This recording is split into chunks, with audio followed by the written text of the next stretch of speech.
شیرینۍ غاړې دې په ټیم باندې دي.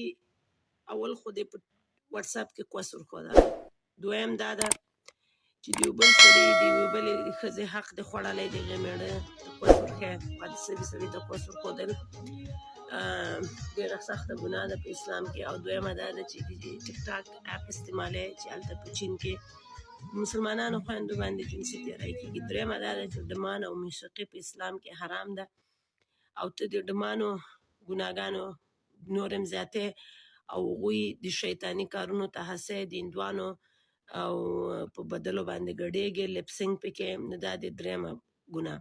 نو ته یوه کافره خنزیره منافقه ښځه یې، کافران په تا شرف لري، کافران بیا هم یوه لاره لري، یو ایمان لري، یو دین لري، یو شناخت لري، ته خو هېڅ شناخت نه لرې.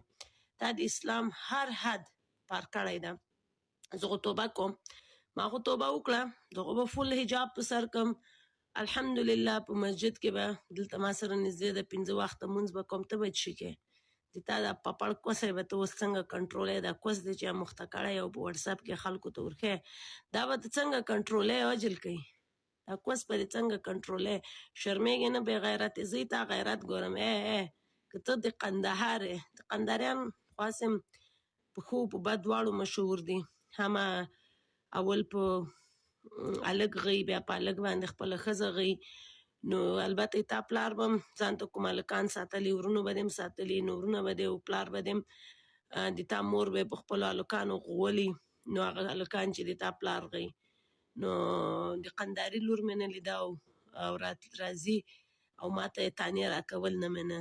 د خپله وینه د ډي ان اې د چک کسې تا کې د تا د پلار د هلک ډي ان اې دی که د تا خپله د پلار ډي ان اې دی درکې راځه زه ګورم.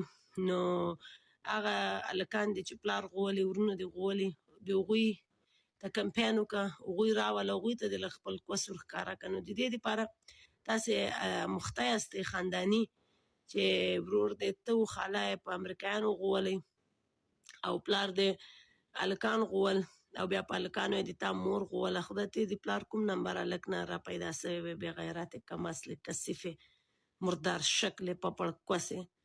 پپړ کوسې په تا په کوس کې ولاکه ایفل ټاور هم لاړ سي د بې غیرته لورې. شرمېږې نه د سپۍ لورې بې غیرتې؟